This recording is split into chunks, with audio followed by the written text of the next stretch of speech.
But as you can see, quite easily stall that out.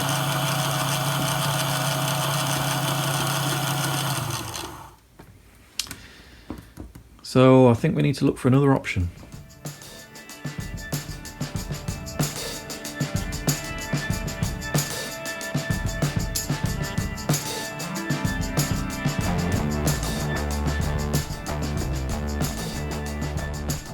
Welcome back to the workshop. So this is episode 42 of upgrading this drill press. If you want to see how we got to this point, there's a playlist on my channel that takes you all the way through all the stages and all the upgrades. So we're in the process of adding more clearance under the chuck, and so to achieve that we need to allow the knee to move a little bit further down. So we're going to do that by trimming these triangular sides off there and then replacing this main locking post with something a bit different. So in previous episodes you'll have seen me put the motor housing together.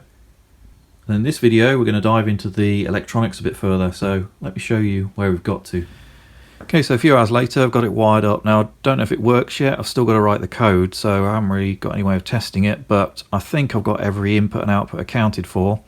And I did last night, I just started writing a little bit of the code just in terms of what inputs and outputs I'm going to use. As you can see I've changed my mind a little bit, but that's fine. So we've got some digital inputs, some analog inputs. We're going to make use of the I2 or I2C network again for the LCD. So we've got that in there. And then these have got pull-up resistors inside them. So I found out recently if you configure these and set them up as a pull-up, and then you can use the internal pull-up resistor, so that will hold them to a nice high voltage. And then to activate the switch, all you got to do is run that input to ground, so it won't be floating. So that's quite a nice way to do it. Otherwise you've got to add a little bit of external circuitry. So I think we're about there. Obviously we're a little way off running it because I've got to write some code to get it the basic functionality. In terms of power, I've had this a little while. It was for another project I didn't end up using in the end, but it's 24 volt up to 2 amps. That should be okay based on the readings I was seeing when I was running it up. And that will plug into down here. The other one at the top there will be the equivalent of this for 5 volts. I got one in order, but it's not here yet, so I haven't wired that up. Instead, my 5 volt bus bar is just going to be running off this power supply here. So that will give the 5 volts. This will give the 24, and that should be it. Okay, so a lot of this front panel is similar to before, but you'll see I haven't got the inhibit in. I'm not going to use that now. I'm just going to use push buttons, probably something more like this, and then I'll machine up a housing that's quite deep like that. So you've really got to get in there and deliberately press the button to go up and down. So it'll be like a kind of physical inhibit. So it'll be very hard to press them accidentally. That'll just save a little bit of wiring, makes it a bit neater. The other thing you might notice is the proximity switches. So they're over here. I've taken those out. These run off 24 volts and all the logic here is 5 volts, so I'd have to find a way to step that down. Now it is possible, I did do it on the CNC machine, but it's a bit of a fiddle, and I'm just thinking I can probably get away with just normal, the normal switches, I forgot what they're called now, these type. Just a minute. Micro switches, that's what they're called. Something a bit like this. I've got loads of these spare. Now the downside of these is they're going to be running and just grounding the signal on the 5 volts, so if there's any noise in the system it might get upset, but we're not running a high power spin or anything like that. We're running this little DC motor, so hopefully these will be good enough and there'll be enough noise immunity. Certainly a lot simpler with this, because all I'm going to need to do, again I've got pull-ups on those, the internal pull-ups on there. All I need to do, just untake that, these wires here, if I touch one to ground, that will simulate either the upper or lower limit being triggered, and then on the final version, actually I guess I could put these on the circuit now, effectively they'll just be in the circuit like that, I'll just make or break that contact. One for the top, sorry, it'll be one at the top to ground, and then one at the bottom to ground. Hopefully you get the idea, but for testing I can just simply touch this on ground and then that will simulate that. Yeah, so I'll give these a go. I might regret that, it might be too noisy electrically, but hopefully for what we're using here these will be good enough. We'll soon find out, I guess. So over here we've got the motor controller, so these two are for the motor out, plus and minus. I don't think the direction is critical because it depends on which direction you want to call forward, but I've got one plus minus. I've got my 24 volts in there. Now, a word of caution, so this will run up to 12 volts in here, and I don't know if you can see it, but there's a voltage regulator down there, and that will drop it down to 5 volts. And it does that by wasting heat, and burning it off effectively.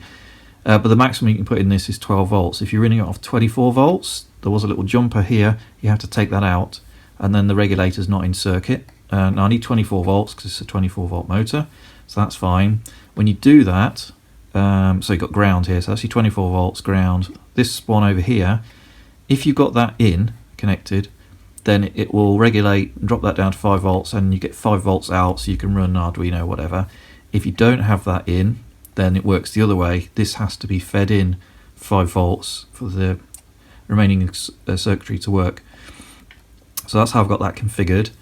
And then in terms of these, I'm only using the left side because I'm only using one motor, so I only need to use the left pins. There was a jumper on the enable, a bit like that one, for the right motor that I'm not using. So there was a jumper across there, in fact that's here somewhere, one of these. And if you leave that on, then it will just run at full speed all the time when you activate one of these pins. If you take that off, then you can put PWM in that pin. So this grey one is my PWM, it's my speed signal coming through from the Arduino.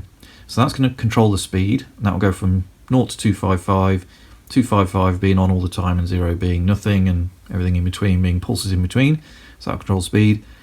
And then these two, 1 and 2, you probably can't see that, but these two, black and white, they work on a kind of logic table. So I've got that written down here. So pin 1 and pin 2, if they're both 0 or both low, so we put a low on here to send this to 0 volts, then you get no rotation at all. If pin 1, so the first one there, goes high, up to 5 volts, and the other one's low, then it will rotate, let's say forward. If you swap those rounds, is pin 1 is low and pin 2 is high, then it goes the other way, and if they're both high, nothing happens. So basically you just activate either pin 1 or pin 2 to high, and the other one, the opposite one, to low, and then it will spin the motor clockwise or anti-clockwise. So they're the two logic ones. You get exactly the same over there to control the motor here, but I'm only controlling one motor. So that's the logic side, and the power side sorted out. Another thing's worth pointing out, obviously the benefit of this motor over just a standard DC like a wiper motor or something like that, this one's got an encoder on it. And the encoder signals, there's 4 wires, you got your plus minus, or your ground, and I think it's 5 volts, I'll double check, but I think it's 5 volts. And then you've got your 2 signals, your A and B, they're the pulses that are slightly out of phase with each other, 2 that pull strings, and then from that you can determine the speed and also the direction of rotation. So those both go into the Arduino, where are they coming in? They're coming in through the digital ports down here, and then we've got 5 volts and ground for the other. So the Arduino will be able to see the speed of that, direction. Also, in software you could do stall detection. So if you're asking it to move, and after half a second nothing's happened, it's probably stalled out. So you have all that kind of functionality as well. But given this is now a motor with an encoder on it, effectively it's now like a servo. Because I know the pitch of the ball screw is 5mm per rotation, and I know the gear ratio, I could actually determine in millimeters the height away from some 0, like top or the bottom, depending on my upper or lower limits, whatever I want to call home. It starts opening up a lot of possibilities. So for an extra, I think £4 to have the encoder on, I thought that was worth a go. And then you can just code up whatever functionality you want, or ignore it and just keep it simple. Good options, haven't you? Then probably the last 2 things I was going to talk about, the display. The LCD display here is hooked up to the I2C network, comes off A4 and A5, and then it's got power and ground. So that's a 6, I think we've got 16 by 2, I think, on this one. And then we've got a keypad over here. I've used these before on other projects, they're quite nice and handy. Only take one port, because effectively you put 5 volts and ground, and then the signal, which actually comes out of here, is so you need that to go into an analog pin on here. So it might be 0 or 1 volt, 2 volt, 3 volts. It's not exactly that, but there are defined levels of voltages determined by the resistors on here. So when you push a button, a value between 0 and 5 is registered on the analog. So you can actually determine which key you've pressed just on where it is between those those set values between 0 and 5. And the way to determine those, because I think these are probably not standardized, is to run it push a button and see what voltage comes out. So that might be 1 volt, 2, 3, 3.5, 5, yeah, whatever it is. And then once you know that, you look for somewhere close to that range. Obviously it might not be exactly that, but within 10%, let's say, and then you know which button you pressed. It only takes 1 pin, so that's the keypad and the display. So the last thing down here is the e-stop, and I've gone the easy route. So the 24 volts that comes in via the barrel connector down there just basically just goes through that contact there. So as long as that's open, you know, in run mode, 24 volts passes through and away you go. If you hit the e-stop, breaks that contact. Now what that's doing, it just stops the 24 volts going to the control board.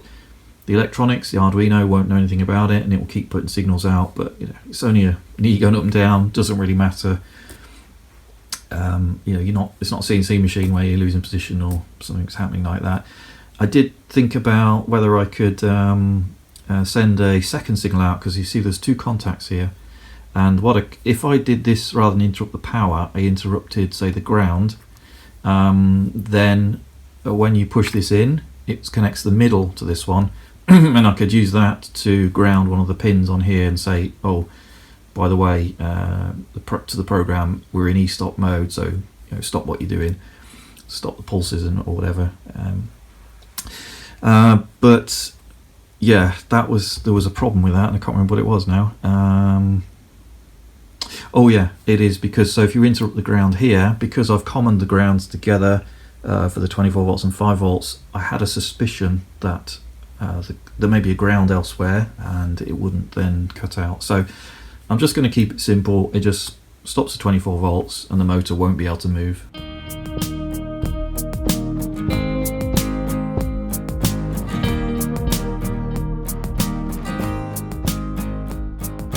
So here's our LCD display. So it's 16 by 2. I'm just playing around with what I want to show on there, and you know, how best to use it and give feedback. We've got the buttons over here, but they're not doing anything. I'm not quite worked out what I'm going to do with those. Maybe I won't need them. But if there's more advanced functions on here, it's going to be easier to program on here.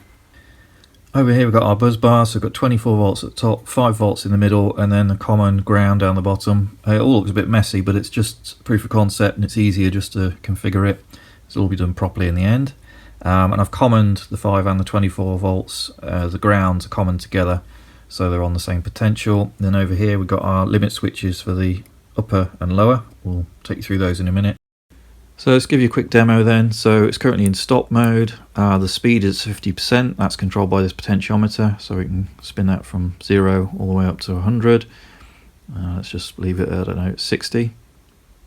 And then you know how fast the table's going to move. So that's a little display there. The 0 and 1, they are the feedback from the encoder, from the motor. Not sure what I'm going to do with those yet. You know, there's a whole range of things you could do. That's encoder A and that's encoder B. So they just go between 0 and 1. And it's the pulse train that comes out of there. Now it does change very quickly because there's obviously a very high resolution in there. I might try and run the motor very slowly and you can sort of see them changing, but really be easier to see on an oscilloscope. But they're just there just so I know I'm definitely reading those. And then in a minute we'll push the keypad. Doesn't do anything, but it will show you. In fact, why don't we do it now? Just shows you in the top corner. So if I press to select, just says select, S, up, there's a U, down, there's a D, right is R, L is left, just to make sure it's working. So that's just feedback really. Again, I don't know what I'm going to do with that. All right, well, let's start it up. So at 50 or 60%, and we'll go up. Oh, got the emergency stop on. Let's try it again, up. And there's the motor spinning, and you can see the encoder, obviously that's,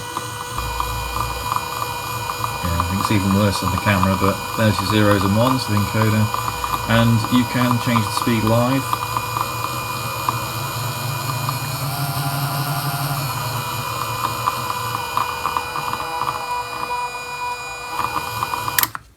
So that's up. We can do the same thing with down. So see that goes the other way, so it's going that way. And it goes the other way. So that's all fine. And then you might notice on there, it shows you up when you're going up, down when you're going down. I guess you'll know that, but while I was decoding it and debugging it rather, that was useful just to know what it was supposed to be doing. Okay, let's just show you the limits. Okay, so if we go up, you'll see we're going up, the encoder's working, that's the speed. And then on here, let's say the table's going up and then it gets to the top, it stops, and if you can see on the display up here, upper limit, and it won't let me go any further on that one. It will let me go down, and obviously it clears that error as well because you're not trying to go up. If I go back up again, okay, it says no, you can't because you're on the limit, so we'll come off that. Same thing if you're going down, works okay, and then you hit the lower limit, won't let you go any further, but it will let you go up. So there we go. It's taken about a day to get this code working and about half a day to do the wiring, so it's been quite intensive. I had some issues along the way. I couldn't even get the Arduino to come on. It turned out the cable that was going between here and the computer was faulty. I could move it and then suddenly it would come on intermittently, so chuck that, put a new one in, so that was good. But I'd also swapped the Nano over, thinking that was the problem. Anyway, eventually got the Nano to work and talk to the computer. And then it's just a matter of going through, running the code, debugging, reading each input, you know, and every little step there was always a little thing that was wrong with the code all the way, with the logic flow of everything. Anyway, we finally got there and it's all doing what I want. Another interesting thing, you'll see these switches are different to what I was originally intending to use, which were these. I couldn't get these to work at all, and I was really puzzled. And then eventually I just grounded one of the terminals to ground, and that functioned. And it turns out, if you open that up, there's nothing inside. There should be something in there that pushes down and makes a contact. I've had these for as long as I can remember, so obviously just in some junk drawer somewhere. So yeah, not very useful, so I'll swap those out. Little things like that. Anyway, it's functioning, it does what I want, basic functionality is there. Yeah, so pleased with that.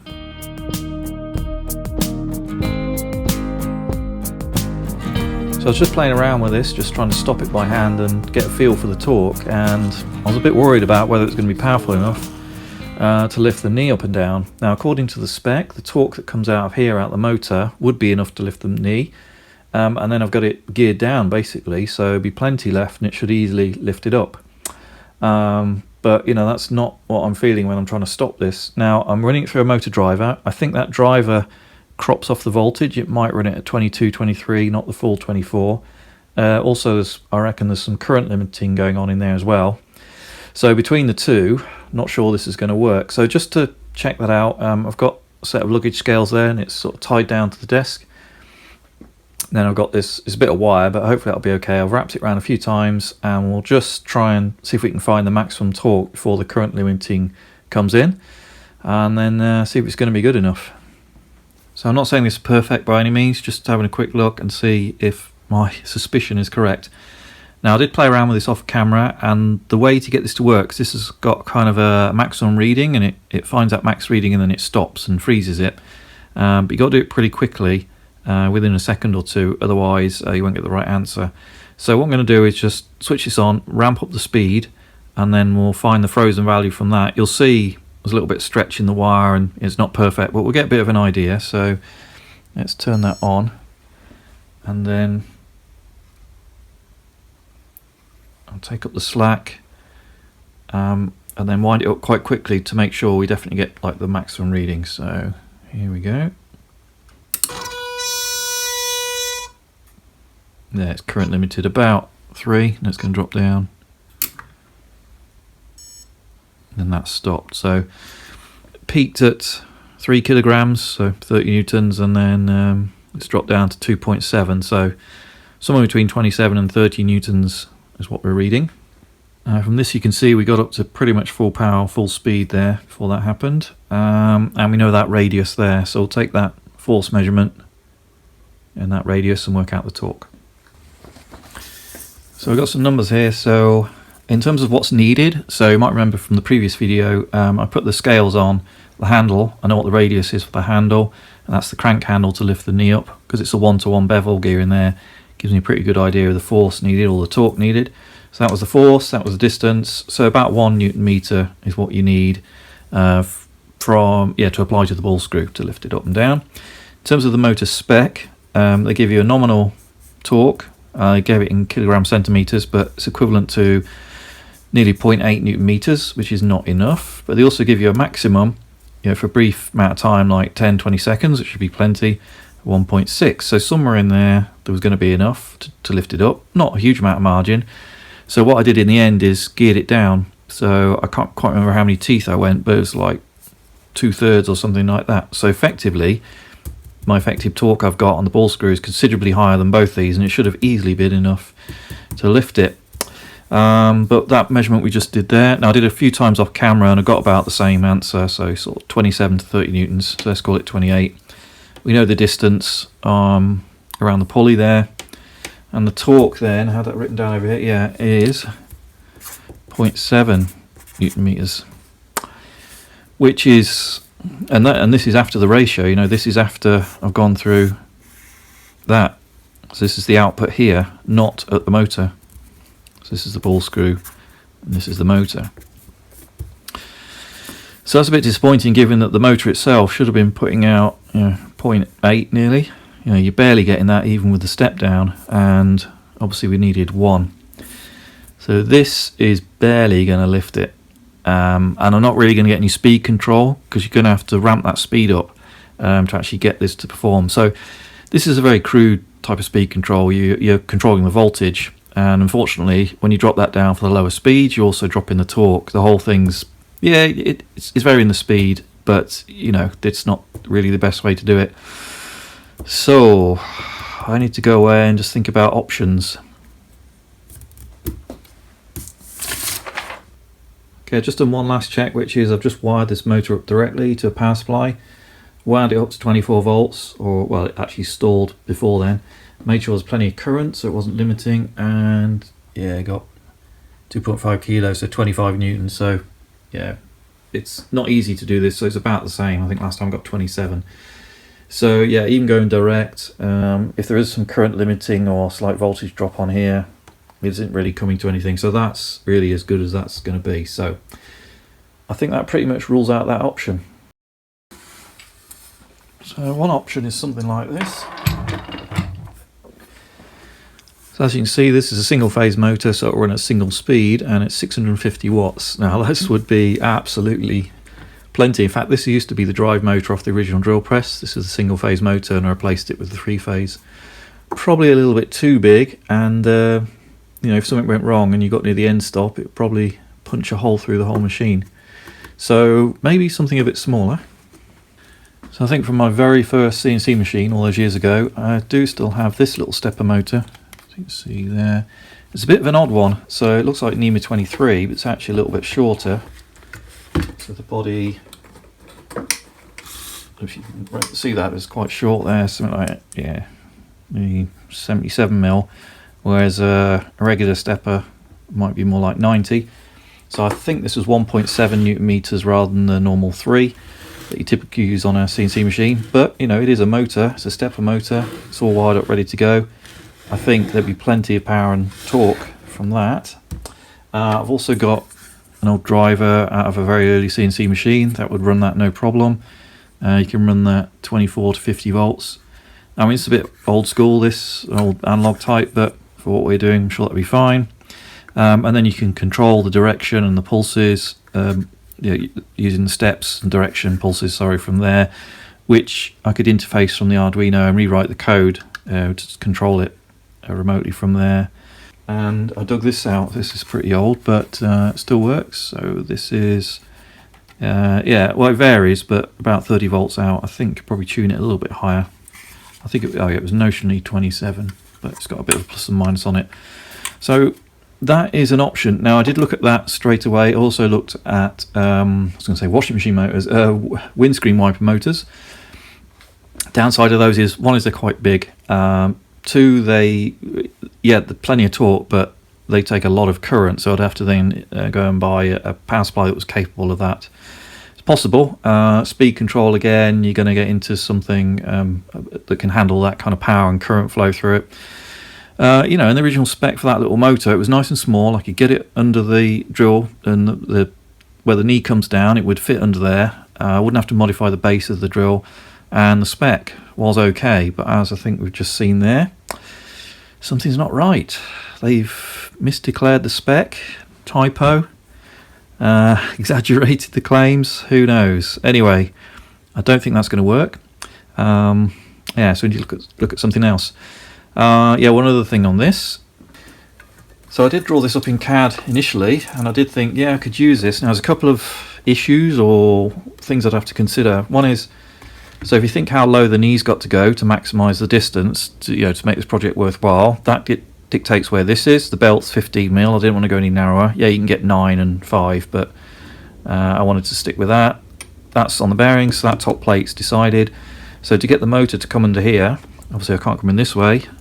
As you can see, even that way wouldn't fit, so I'd have to make a hole in the base of the drill press. Not impossible, but to be considered.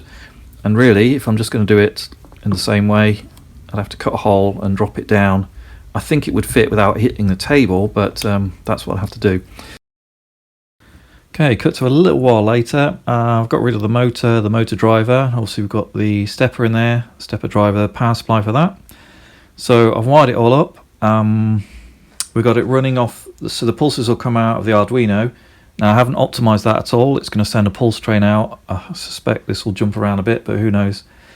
So let's plug it in, and we'll slowly ramp up the speed and see what happens. Okay, first of all, we'll put the power on for the Arduino system.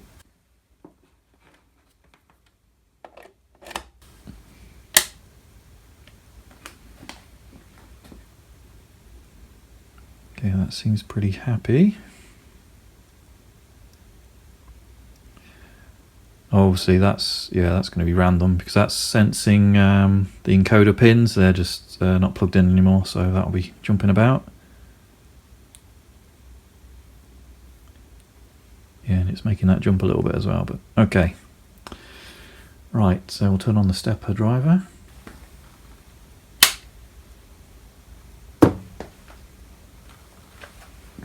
Okay, I think that was the stepper just normalising to the nearest pole, so that's a start.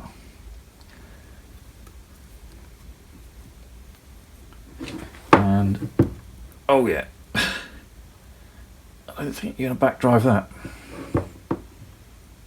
Now I haven't changed the code at all, so when I ramp that up, it's going to put out some kind of PWM. It might not be quite what that's looking for. Also, often on these motor drivers, not the motor drivers themselves, but the interface boards or the breakout boards or whatever you're communicating to the driver with, in my experience anyway, you tend to have the 5 volts as fixed, and then you switch the ground, so the ground is pulsing, to switch on the opto isolator there. Obviously we're putting out pulses, 5 volt positive pulses, so I've got those going in the other side, so the ground is now common, so I'm now switching it on the 5 volt side, which is not often how they work, but I guess in theory that should be okay. So you can tell I'm just putting this off, so here we go.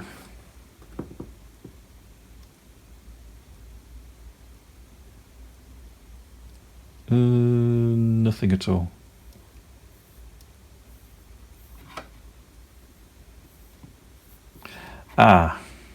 Okay, because we need, I think we need to push one of these buttons for a direction pin. Let's try that on its own. Let's try that with some speed. Oh yes, that was the answer. Let's turn that around so you can see it.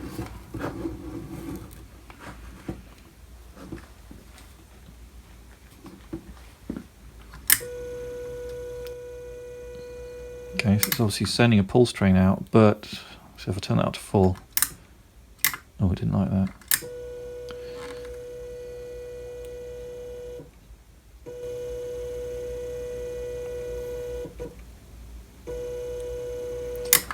Why is that not varying the speed?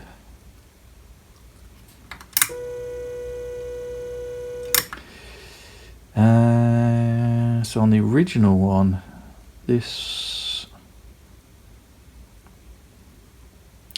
I think it was, yeah, it was varying the PWM, the width, not actually the timing between pulses. Okay, so I think for a start we need to massively increase the clock rate on the PWM, probably running a bit slow. Yeah, essentially the format of the pulses that are coming out are probably not right for that driver compared to the motor I had before, because it was a different thing, wasn't it? So, well, I'm going to mark that down as a success. Nothing's getting hot. There's no smoke. Nothing's gone bang. We just need to configure the PWM coming out of there so it talks to this correctly, and I think we're on something. Oh, just out of interest, how much torque is that, even though it's low speed? Oh yeah, it does not want to stop. Answer is quite a lot, and it's barely moving. Yeah, I think that's going to be a better option.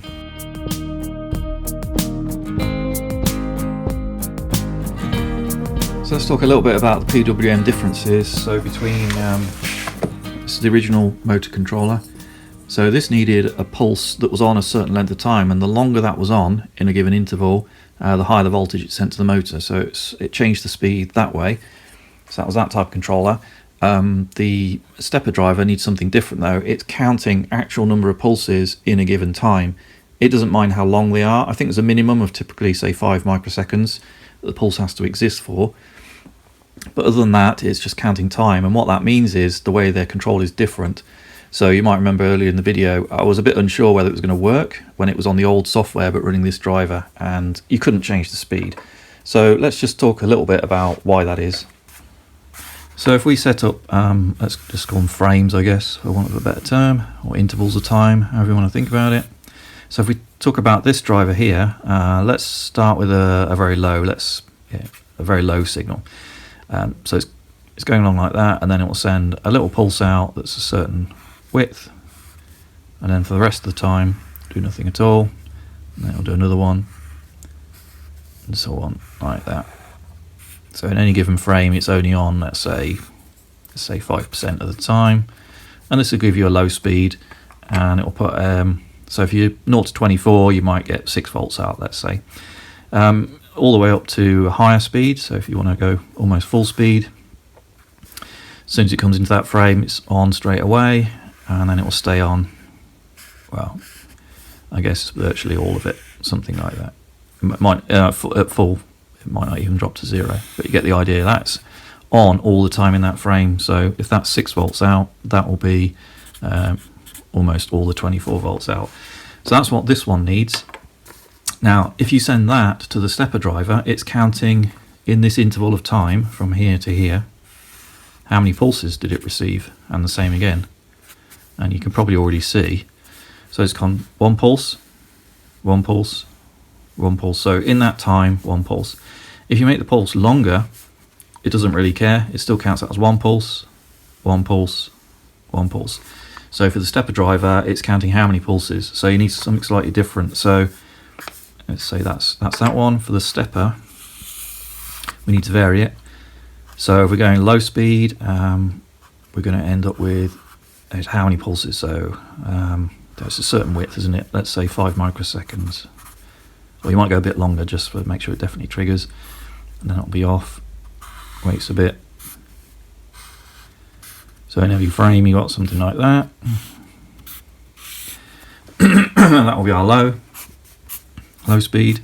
And then to high speed, we still need that 5. I probably should have left a bit more space there. But anyway, here we go. It's still got that, but now you immediately want to switch the next one on. Something like that.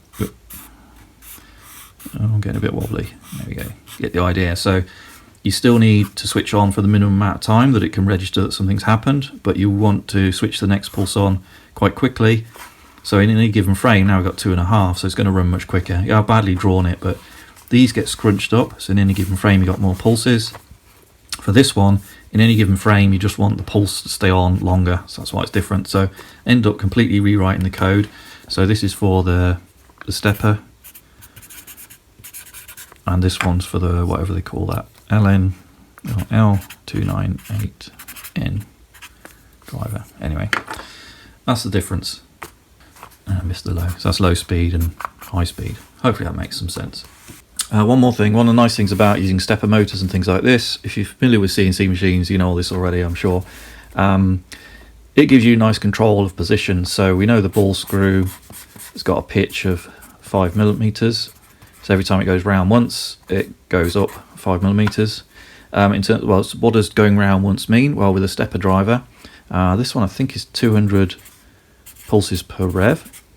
And then we're doing something called micro stepping. So to make it a bit smoother, we've got some micro stepping on here. So essentially it needs more steps to do that. I think we got this at 1600. So we got it at, I think we got it at ×8. So that's 1600 steps per revolution. So send it 1600 pulses and it'll go around once.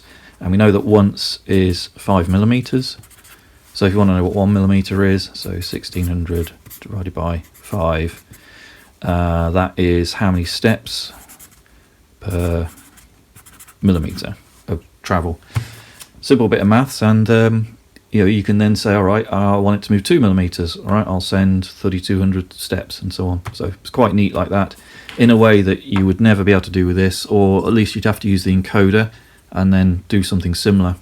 But it gets a bit more complicated. You've got the quadrature and things to deal with, but doable. But this is much more straightforward now. Well, I guess I could finish that one off. So that is 320 steps per millimeter, which is probably a number you're familiar with if you've done CNC machining, but that's kind of where it comes from, because that 1600 is a nice kind of compromise between running it smoothly and not running out of step pulse count that you can actually send out of your driver. There we go.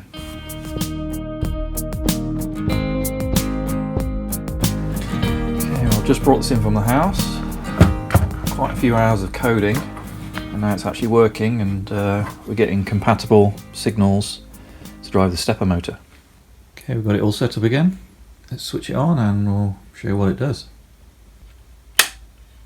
Okay, so a quick run through. We've got our power supply there giving our DC of about 27 volts into the controller, the stepper driver, and then we've got our 2 phases there going out to the motor.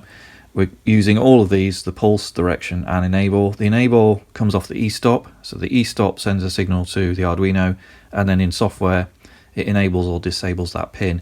You have to decide for yourself if you think that's safe enough. I'm not actually interrupting power. I'm happy with that, but you know, you make your own choices. And then we're pulsing on the 5 volts for the pulse and the direction, and then we've got common grounds. So I don't know if you can see that on the camera, but we've got our speed there, and we can vary that from 0 up to 100 or almost 100. I just had to cut it back a little bit because it was just stalling the motor. I'll recalibrate that, it's fine. The speed's a bit arbitrary. It's just sending out a pulse and then waiting a certain amount of milliseconds depending on the potentiometer. So it's not running at so many millimeters per second on the ball screw. I've got all the maths and all the equations ready to go. I just haven't implemented it. It's just, you know, get us going. That's just a software thing that I can add on so it can actually run at a given speed. So we've got that working, and then yeah, so we just press up or down, and hopefully you can see down here it's running. And on the display we get up, ready, up. It goes to full there. So occasionally, so see if I can get it to, it's running okay now. Occasionally it's right at the limit and it just stalls out. So obviously got to set the maximum speed, but we're just getting it running for now. So that works. Oh, there you go. It's just too fast. There we go. Yeah. So we'll just knock that down a little bit. I think that'll be plenty good enough, and there's loads of torque on this as well, so it should easily lift it up. Okay. I haven't done anything with the keyboard. It's all here. It'll read it. I haven't decided what I'm going to do, if anything, with that. I have decided I would like another switch for continuous or step mode. So in continuous mode, it will run like this. In step mode, you'll be able to say what steps you want. So if you want 1 millimeter, 0.1, every time you press this, it'll advance that because it knows the pitch. Yeah, you got all the tools there you need to do that. Number of steps, how many steps for rotation, micro stepping, all that. It's just easy to calculate.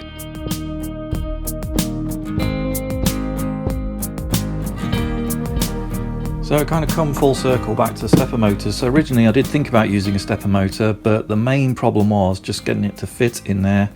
So in terms of getting something pretty close, but without having the pulleys touch, we ended up having to chop quite a big piece out there. And then if you want to be able to slide that motor to adjust the tension, which is the easy way to do it, you'd end up cutting all this out. So basically you'd have a U-shape there and all that would be gone. So yeah, I need to find a way to make this work, because I definitely want to use this motor. I think it's got so many advantages. Just need to find a way. Hold on, I've got a great idea. And nobody move. Nobody get out of the coach neither.